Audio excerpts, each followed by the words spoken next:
Good morning everyone. Today we are going to discuss a next generation of cement, that is calcium sulfoaluminate cement base binder. We will look into its properties and application.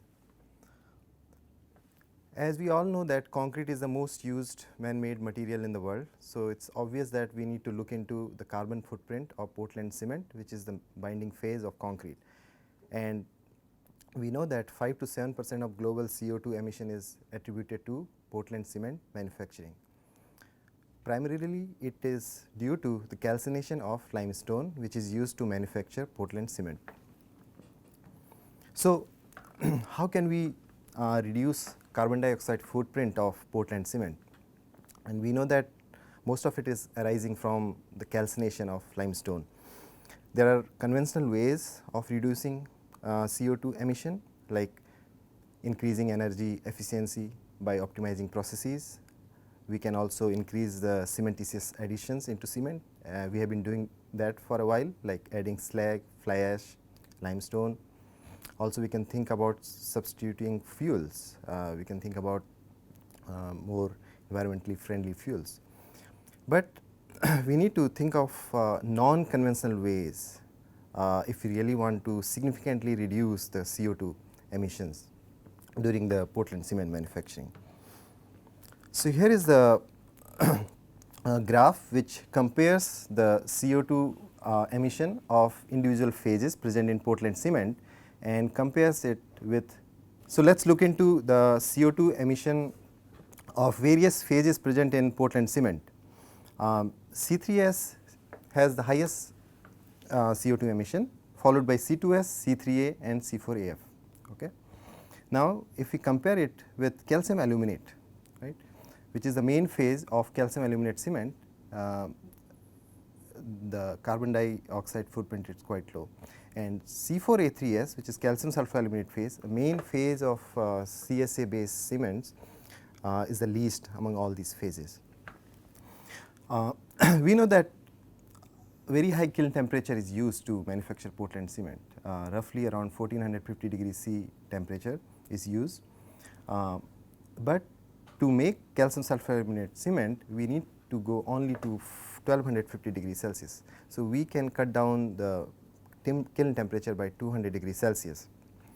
In addition to that, we need less grinding energy, because the calcium sulfoaluminate cement clinker is more porous. So, all these advantages lead to reduction in CO2 emission and energy requirement. So, what is calcium sulfoaluminate-Belite cement? It comprises of elimite, also called C4A3S, calcium sulfoaluminate, belite, as you know, also present in Portland cement, but it has a lot of calcium sulfate and calcium aluminoferrite, C4AF. So, this phase C4A3S is the main phase of CSA cement. It was patented by Alexander Klein in 1960s at the University of California, Berkeley, but the goal was to achieve shrinkage compensation in concrete, right. At that time the focus was shrinkage compensation by inducing expansion in concrete. We will look into that in later slides. Also, important thing to note is you do not need different kinds of raw materials. It is the same what you use to make Portland cement. So, limestone, clay, bauxite and gypsum is used to make this calcium sulfoaluminate cement, but the kiln temperature has to be around 1250 degrees Celsius. So, if you look into the cement, the CSA clinker has roughly 75 to 90% in clinker, rest is calcium sulfate. It is important to look into what exists. So, these are the existing CSA based products. In USA, I think there are 3 companies now which make this CSA cement, Buzi CSA cement, component by CTS company, and this Royal White Cement company makes CSA cement. Obviously, the application is different. Sometimes they sell it as a rapid set cement, sometimes they sell it as zero shrinkage cement, that depends. In Europe, we see that this Primex, this a company based in Latvia, does not sell cement per se, but it sells concrete products. They sell it zero shrinkage concrete products. And in China, this company has been manufacturing it for decades actually. So, Overworld Trade Company Limited. So, these are the existing products in the market. Okay. It is good to know that there is something which exists, which is based on CSA cement. Now, we will look into hydration of calcium sulfoaluminate base cement. So, we know that elimite. So, I will use elimite and calcium sulfoaluminate interchangeably. So, elimite, which is C4A3S, can hydrate just in presence of water and gives monosulfate. You have monosulfate and aluminum hydroxide, also called gypsite. Now, when there is a presence of gypsum, you have a formation of ettringite, okay? And again you will have aluminum hydroxide. Now, when there is enough lime in the system, which may be the case when you have C2S, enough of C2S in CSA cement, or it is used with Portland cement, which we will see later in a few slides, you have only ettringite forming. So, no aluminum hydroxide. Okay. Now, as you all know that C2S can react with water and form CSH, right, calcium silicate hydrate, and this C2S can also react with this aluminum hydroxide, which is coming from these two reactions and form Ettringite. So, these are the possible reactions which may take place depending on obviously the composition of CSA cement. Although C4AF is in minor amount, but it can also hydrate in presence of gypsum and form ettringite.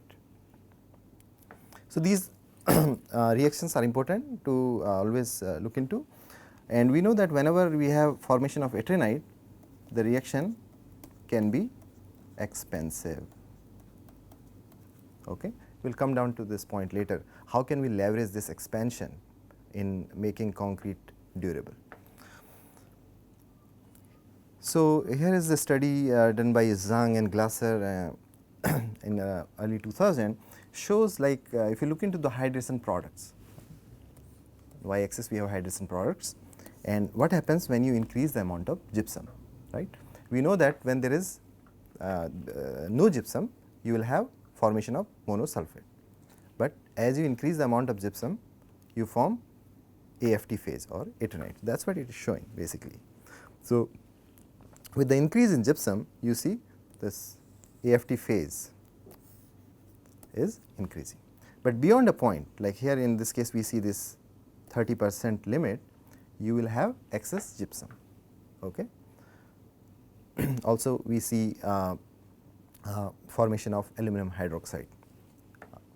So, this study was done on this particular type of cement. Here is the phase composition. You have 48% of elimite, 27% of C2S, very small amount of anhydrite, right. Also, I would like to point out that it depends what is the form of your calcium sulfate, could be in form of anhydrite, could be in form of gypsum dihydrate, could be in form of hemihydrate, basanite. So, the dissolution kinetics of these individual phases will also influence the hydration of elimite. Again, if you look into now phase content, right. So, you start with elimite, right, particular elimite. It suppose this clinker had anhydrite, some belite. So, with the as the reaction proceeds, you see reaction of elimite, right. And what is important to note is just in like 4 days, 100 hours, right, roughly most of elimite is reacted. So, tells us that the reaction is fast, and we can expect the reaction to complete in 7 to 10 days completely. And as the elimite is decreasing in amount, we see increase in the amount of ettringite. Again, that will depend on the amount of anhydrite or gypsum, and depending on the C2S content, we can also see presence of Ettringite, as we have seen earlier in one of the slides. C2S can react with aluminum hydroxide and form Ettringite. So, here basically the data points, discrete data points are the measurements, and the solid lines, solid and dashed lines, the simulated plot using thermodynamic modeling. So, now we know that gypsum plays a big role. Depending on the amount of gypsum, we can either form monosulfate or ettringite or both of those, right. So, Chinese researchers have developed this formula. Basically what it says is like, based on this M is the molar ratio of gypsum to elimite, we can develop different types of cements: rapid hardening cement, high strength cement, expansive cement, self stretching cement, right. So, basically if M is from 1.5 to 2.5, the cement will be expansive. That means there will be increase in volume, okay. And self stressing system, you have significant expansion that leads to significant compression. We will come back to it, but important point to note is this M plays a big role in governing the volume change, okay. So, this is conventional way of looking into the shrinkage cracking of Portland cement concrete, right. What happens? You have a fresh concrete, dries, and due to restraint there is a tensile stresses developed. When the stress exceeds strength, you have a cracking. Now, in CSA concrete, if you want to leverage the expansion, right, suppose you are trying to formulate a mix which expands, what happens? This expansion will lead to some compression, right, and that compression can then counteract the tensile stresses developed due to shrinkage. So, here what I mean, in self stressing system in earlier slides, you have a residual compression, or the level of compression will be higher than just expansive system.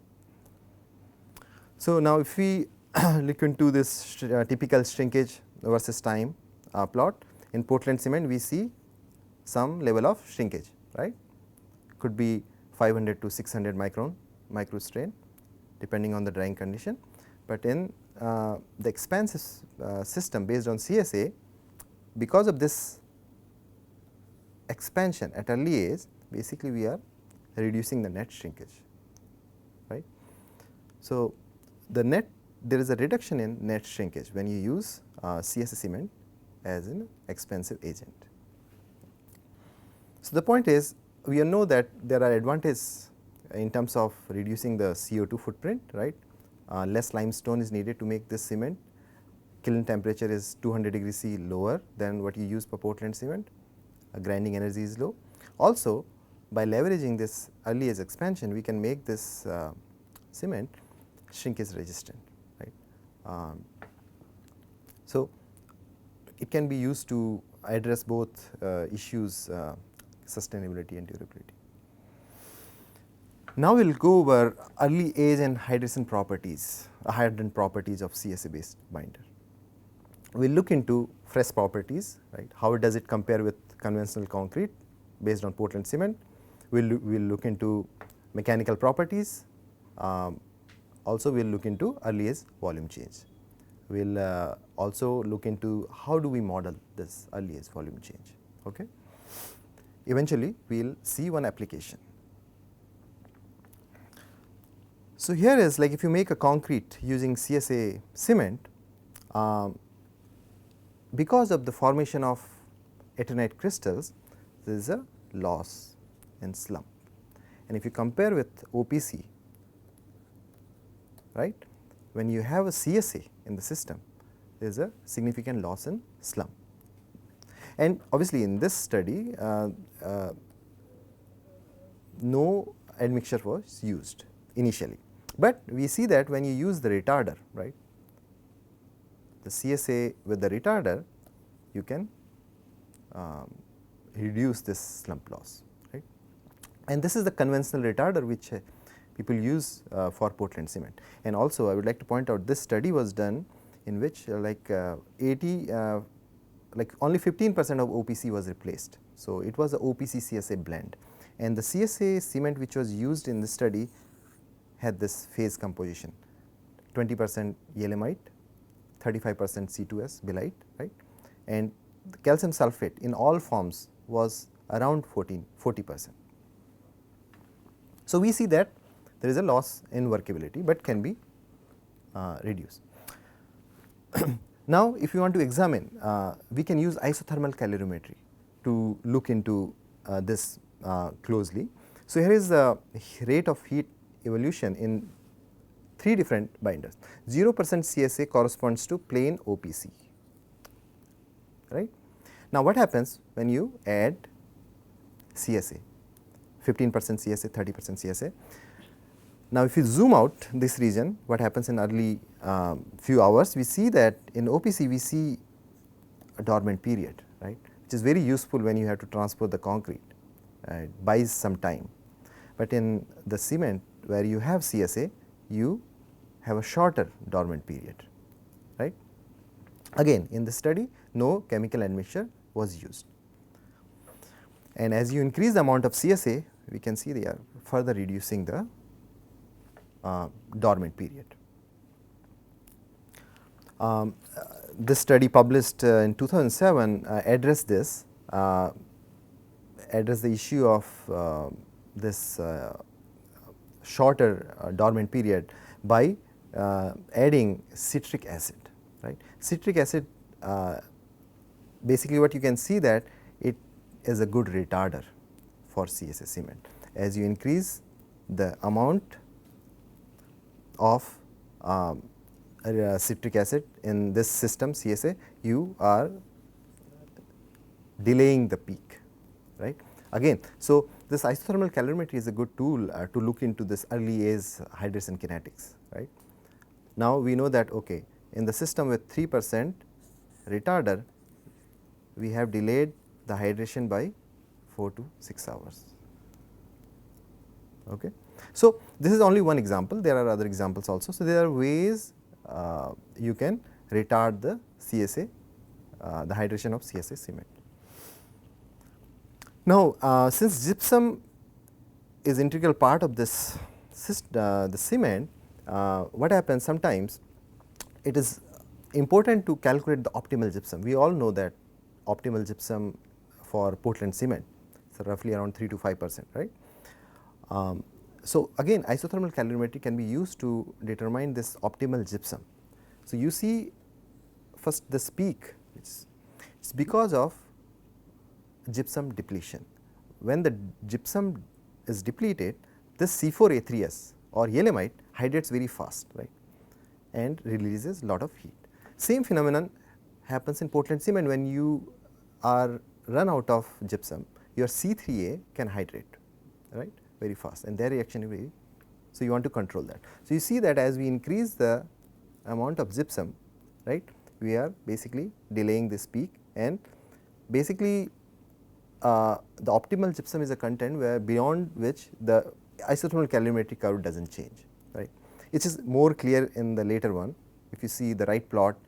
So, the peak initial gypsum depletion peak is here, and when we add 5% of gypsum, you see it here, then beyond that we do not see any change. So, it tells you that okay, so the optimal gypsum for this cement is around 8%. Okay. Similar thing also can happen when you have mineral admixtures, right. So, here is the example what happens when you have Portland cement, you have a CSA cement and class C fly ash and class F fly ash, right. So, depending on the chemistry you will see very different behavior. So, you notice that this shoulder occurring only in the mix where you have class C fly ash, right. So, as we saw earlier, usually any shoulder after the main peak can be attributed to gypsum depletion. Okay. Now, if you want to verify is it because of only gypsum depletion, what you can do, you can simply add additional gypsum. That is what we saw here. So, with 5% additional gypsum you delay this peak, and eventually at 15% we do not even see that peak. Okay. So, it was confirmed that this peak was due to the depletion of gypsum. Now, what caused that depletion. So class C fly ash basically has C3A, tricalcium aluminate. So that also competes for your gypsum. So obviously, if you compare with the class F fly ash which does not have C3A, you will see early depletion of gypsum in the mix with class C fly ash. So if we look into this ternary diagram where we put all sulfates in one corner, like in form of elimite and calcium sulfate, you can combine C4A3S and calcium sulfate. Here is C2S silicate phase, right, and ferrite phase C4AF. So it gives a very good idea, like where do you want to be, right? You do not want to be in this region because you do not have enough C2S, you do not have enough binding phase, right. So if you are somewhere here, that means the product you have has low durability. Also, if you are somewhere here, so very far away from C4A3S corner, that means you have very small amount of C4A3S CS, the hardening will be slow, right. So this just gives you an idea about the sweet spot you want to be in, right. If you want a normal hardening, you want to be somewhere here. If you want rapid hardening, you want to be somewhere here, right. Now coming back to the strength, right. The strength of CSA concrete, at least in this study, was comparable to Portland cement concrete, and many researchers, many studies have reported that. So here is the Portland cement concrete and 28 days compressive strength, right. When you just replace OPC with CSA, in this case the replacement was 15%, it was small increase, but I would say that you can get comparable strength to Portland cement concrete. Further, you can also look into the effect of these mineral admixtures, right. What happens when you add class F fly ash, class C fly ash and silica fume. Obviously, these are the mineral admixtures take time to hydrate, right. The pozzolanic reaction is slow. So this is 28 day strength, although it is a little bit lower, we expect it to be higher if we test it at later ages. Again, now coming back to other mechanical properties, if you look into the tensile strength, right, 0% CSA again correspond to plain OPC, and 7% CSA means 93% OPC, 7% CSA. So with that age you see increase in strength, right. So hydration is occurring and pores are being filled, right. So you see continuous increase in strength. For OPC with CSA system also, except in the system when you have 30% CSA. So what happened when you add lot of CSA, like in this case it was 30% CSA, there was a cracking because there was a lot of expansion which took place, led to this drop, right. But again the hydration is happening, right. So your cracks are being filled, and then you see again strength increase, right. Same behavior we see when we try to monitor the modulus, dynamic modulus, right. So you can see increase in dynamic modulus for all of systems except 30% CSA at early age, but then because of this continuous hydration which fills the pores, cracks, right, you see increase in strength. But in general, comparable strength, right. If you look into this 7 days, comparable strength of OPC-CSA cement paste, and here I would like to mention that this study was done on paste, not concrete. Also, it is important to look into the pore solution, right, because the pH of pore solution dictates a lot of things like corrosion, for an example. CSA cement have lower pH than OPC, but you can see that at least in this study they reported around 12.6 to 7 pH, right. I have not seen any study where it was lower than 12 basically, right. So yeah, it is lower than OPC, but not very low, right, to cause corrosion. This was the study done when CSA was replaced, right. So, you say 0% CSA is OPC, we see like 13.3 to 4, the pH in the range of 13.3 to 4 at the end of 7 days. Right. As you increase the amount of CSA, there is a reduction in pH, but even at like 30% CSA, but we see that around 13 pH, right. So, yeah, reduction in pH with increase in CSA cement, but it is not too low. If you look into the microstructure, right, we know that there is a formation of Ettringite in the crystal, and lot of formation of Ettringite, and we see that there are a lot of crystal needle-like structures, right. This was these are the micrographs, 7-day-old sample, right. So, you see a lot of needle-like structures in both. Now, it is important to look into because this is the phase which is giving you expansion, right. If you have a lot of Ettringite, you will see expansion, and we'll look into this, like we want expansion just enough to counteract shrinkage, right. So, it is important to look into factors which influence early age expansion, right. How can we quantify, right, how can we predict basically. So, we know that gypsum to elimite ratio is one of the factors governing early age expansion, right. When you do not have enough gypsum, you will not have expansion. Then amount of Ettringite, obvious choice, right. Degree of supersaturation with respect to Ettringite is also an important factor, okay. So, it depends, this is what is the saturation level of your sulfates, right, and these can be estimated if we know the composition of pore solution, and using thermodynamic modeling we can calculate the degree of saturation.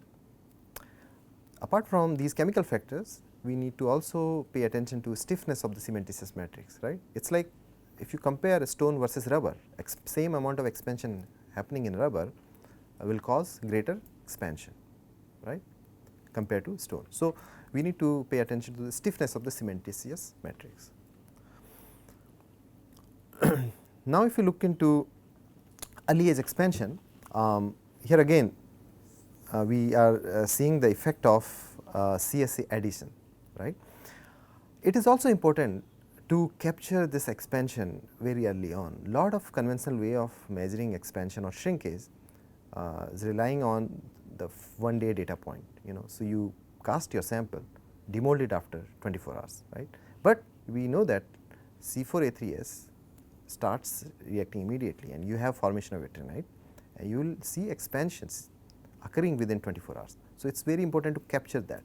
For that we can use this corrugated tube, right, which allows you to take measurement immediately after casting. So, basically you fill your tube with cement slurry, and using this gauge can monitor the change in length, right. And what is important is then you can cast the parallel samples, right, the prisms which you do, and then add this data, okay. But here is an evidence that the expansion occurring within 24 hours is not insignificant, right. So, depending on your CSA content, you may have significant expansion occurring within 24 hours. Obviously, as we increase the amount of CSA cement, we see increase in expansion, right, and order of magnitude difference. 0% CSA is OPC, plain OPC. When you add 7% CSA, an order increase, 15% an order increase, right. 30% CSA samples cracked, right, because we saw that earlier in mechanical properties also there was a reduction in tensile strength and dynamic modulus, and samples cracked, okay. So, expansion within 24 hours is not insignificant, one thing to note, and there are ways to capture that.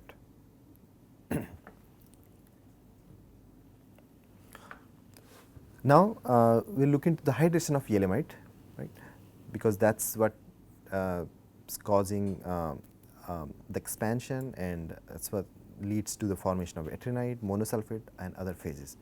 So, here again comparing the 4 different samples, OPC and sample with CSA. So, you see presence of elimite, right, Y. gives you peak at around 23.4 degree in XRD. And you can see that as you increase the amount of CSA, this peak is more intense, right. This is picture at 1 day, what happens at 1 day. So, you still have unreacted elimite after 1 day, right. But now if you look at 7 days, right, basically elimite is consumed, there is no elimite, right.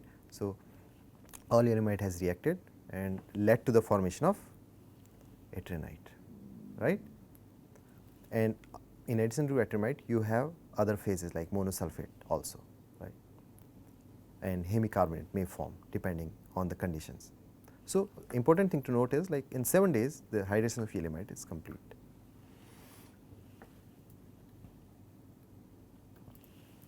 Now, depending on the use of mineral admixtures, we saw earlier in isothermal calorimetry that class C fly ash behave differently, right, because there was a gypsum depletion in class C fly ash. So, the effect of that on expansion is also is shown here basically. So, when you have class C fly ash in the system, the expansion was less compared to the plain system, but when you had class F fly ash, the expansion was increase in expansion, right. It again ties back to your isothermal calorimetry data. So, these are the techniques can be used to understand what is happening, what is the cause of this expansion behavior, right. Again here we see that within 24 hours, the expansion occurring 24 hours, within 24 hours is not insignificant. So, we all want to predict the expansion, right, depending on the phase composition. We want to know like how much a system will expand, right. So, this we have already seen when you had class C, class F, this is the plot shown in earlier slide. Now, we know that class C fly ash, again going back to isothermal calorimetry, we found that when we added the gypsum, right, that shoulder peak disappeared, right. So, that led to again this increase in expansion. When we had the 15% gypsum, right, you see increase in expansion, 20% further increase. So, this is one of the ways to mitigate this loss in expansion. Suppose your target is to achieve a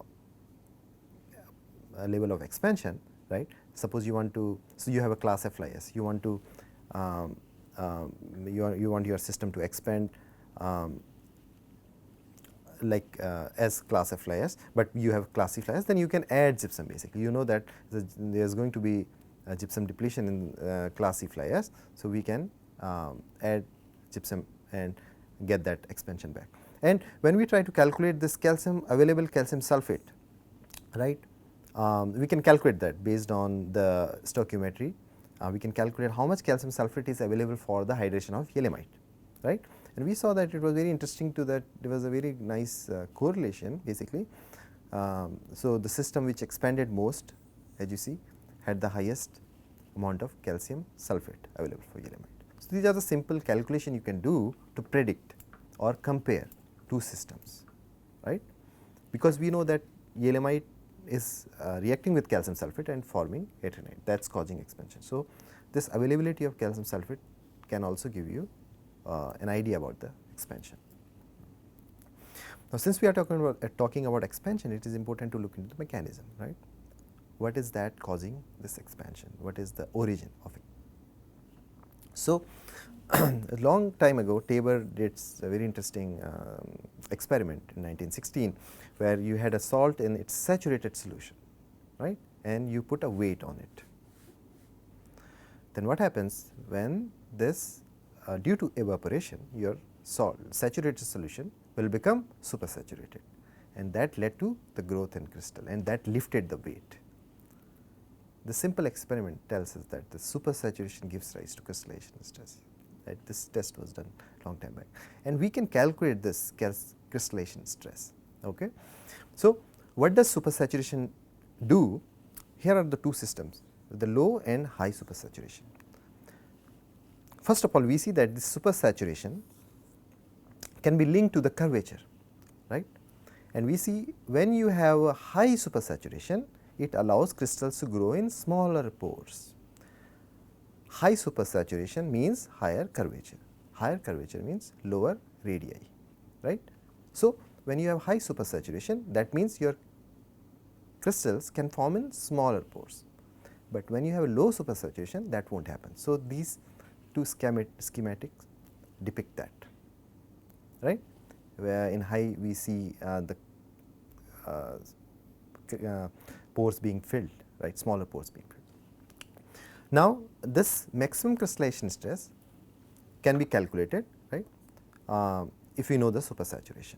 This gives us the upper bound of the stress. So, if we know the composition of pore solution, right, if we know the concentration of various ionic species, we can calculate the saturation index for any phase. In this case, it was calculated for Ettringite, which is the expansion causing phase. So, you write the what is the ion activity product, because the supersaturation is ratio of ion activity product and solubility product. So, now if you know these concentrations, right, using any thermodynamic modeling software, you can calculate the ion activity, right. And basically this GEMS is the software, relies on the minimization of Gibbs free energy, can give you the saturation index of individual phase, but the input is concentration, right. And we see here now that what happens as you increase the amount of CSA, you see increase in supersaturation. So, we saw that the supersaturation gives rise to crystallization stress. So, when you have a higher fraction of CSA, you see increase in saturation index of Ettringite. People have been relating expansion to just Ettringite content, but the correlation is very weak. If you look into any problem related to sulfide attack, delayed Ettringite formation, even in this case when you have early age expansion. So, you see these are the data points, each data point is one mix, right. But same Ettringite content, if it is plotted this way, like when you normalize it by capillary porosity, you see better correlation, right. We will come back to this point why we did this, but same thing, if we know the volume fraction of Ettringite and we know the capillary porosity, the correlation improves. So, here are some factors which can influence the expansion. We saw this again, SC, I mean this volume Ettringite volume fraction in capillary pores can also be called SC, and the correlation is better, and there is a good correlation between the saturation index and expansion. Increase in saturation index leads to increase in expansion. What is interesting here, what we saw is elastic modulus, right. It is very important to pay attention to the stiffness of the matrix. If a matrix which is less stiff will expand more, right. So, as you increase the elastic modulus, you see reduction in expansion. Now, there are simple ways, obviously there are a lot of assumptions like matrix being isotropic and homogeneous, right. Elastic, we can estimate the tensile stresses, right. This is the case of cylindrical pores basically, and for the plane stress condition what we can calculate is average hydrostatic tensile stresses, right. Just to clarify this point, in cylindrical pores we are assuming these are the crystals right here causing this stresses, right. So, the sigma c is the maximum crystallization stress from thermodynamics, right. Now, based on the volume fraction of crystals, you can estimate this average hydrostatic tensile stress. And using poromechanics also, we can relate this stress to this SC factor. We saw also very like better correlation of expansion with this SC factor. We can calculate the tensile stress. So, now what happens when we try to plot. So, here is a graph compares the tensile stresses for spherical pores, cylindrical pores, poromechanics, like these are the 3 models used to predict the tensile stresses, and here is the tensile strength, right. So, basically the 30% CSA, right, you can see that we are seeing significant amount of tensile stresses, they exceed the strength, right. So, these are simplistic models, but can be useful to predict.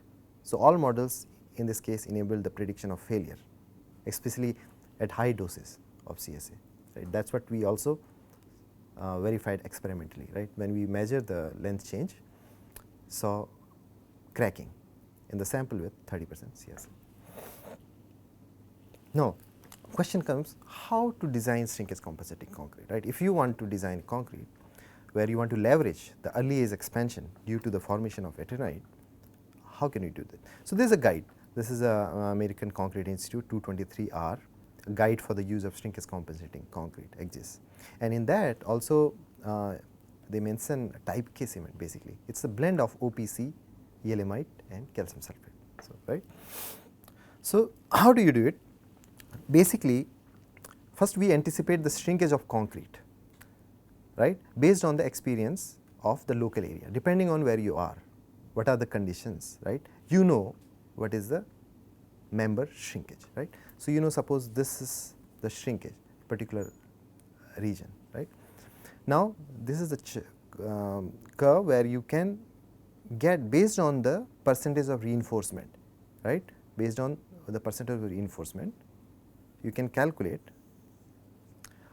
how much maximum restraint, how much expansion you want in the maximum in the restrained concrete prism, right. So, based on this area you can calculate the maximum expansion in restrained concrete prism. And how do you do this concrete prism test? Basically, according to ASTM 878, you have this reinforcing bar, right. You pour your concrete, right, and then measure the early age expansion. So, basically in this case we are seeing the expansion from 0.04% to 0.06%, right, depending on what you have, but then again you can calculate it. If you are somewhere here and your percentage of reinforcement is here, then you would like to be here. So, you want expansion, expansion of your concrete prism, restrained concrete prism somewhere here. So, this is a guide, right, you can use. Now, we will look into the small scale versus large scale. Small scale test, when you do this concrete prism test, right, compares, you have seen similar plot before. So, this is a conventional concrete when you do not have any expansive agent, right. There is a shrinkage, the order of 600 in this case, 600 to 700 microstrain. When you add the calcium sulfoaluminate cement, you see this early age expansion and the net shrinkage is close to 0. But because of this restrain, right, because now if you look into the strain level in slab, the degree of restraint is different, is high, right. Although we see some difference, but we are not seeing like 0 net shrinkage, right. There is a difference, like OPC is here, we are able to reduce the net shrinkage. So, that is why it is important to pay attention to the degree of restraint, level of the percentage level of your reinforcement in the slab when you want to predict. Now, coming back to the application of CSA based binder, this was the field application done using OPC-CSA cement in Illinois, where 2 decks were cast side by side. You see normal deck with Portland cement, and when we replace Portland cement with CSA, right, and what was interesting to see that the deck with CSA did not crack, at early age. So, was no cracking, no sign of shrinkage cracking, right. So, it was a successful implementation of CSA concrete. This is the deck pour. The concrete was fluid, workable, no issue. So, again this was a blend of OPC and CSA, cement, and there was no issue in terms of pouring it in heavy reinforced areas, right. So, in summary, CSA cement can be formulated as expansive or non-expansive cement system based on user's requirement. If you want to reduce your shrinkage, then you will leverage the earliest expansion. You will okay. And successful field application of this OPC-CSA concrete demonstrates its role in enhancing both sustainability and durability, right. And the major applications of this cement include in bridge decks, concrete slabs, self-leveling floors, grouts, repair materials, pressure pipes, etc. So, where we stand now in terms of research. So, now we need to think about the manufacturing of the CSA-based cements using industrial byproducts, because that will drastically reduce the cost. Okay. Also, durability of CSA-based concrete against carbonation, corrosion and acid attack is an active area of research. As we see, the rheology is very important. How can we come up with the new chemical admixtures which can control the workability of CSA-based cement. So, these are the future possible areas of research. Thank you for your attention.